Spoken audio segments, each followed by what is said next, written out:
যুক্তরাজ্যের বার্মিংহামে দিরাই থানা development organisation ইউকের গেট টুগেদার আয়োজিত হয়েছে। আর্থসামাজিক উন্নয়ন এবং পারস্পরিক সহযোগিতার প্রত্যয় ব্যক্ত করতে আয়োজিত হয় এই অনুষ্ঠান।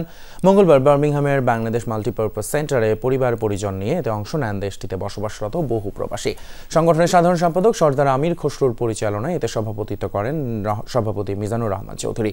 অনুষ্ঠানে প্রধান অতিথি হিসেবে যোগ দেন ব্রিটিশ এমপি আইয়ুব খান। বিশেষ অতিথি ছিলেন সংগঠনের সাবেক সভাপতি Abdul Latif JP, councillor Momtaz Begum, community ব্যক্তিত্ব সৈয়দ জমশেদ আলী সহ অনেকে। অনুষ্ঠানে অন্যান্যদের মধ্যে বক্তব্য রাখেন হারুন মিয়া, তাজউদ্দিন, শাহ কামাল, কবির উদ্দিন সহ কমিটির নেতারা।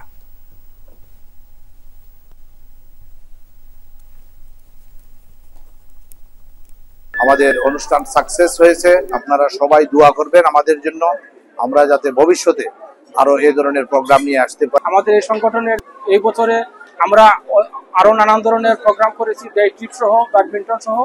আপনারা সবাই আমাদের জন্য দোয়া করবেন।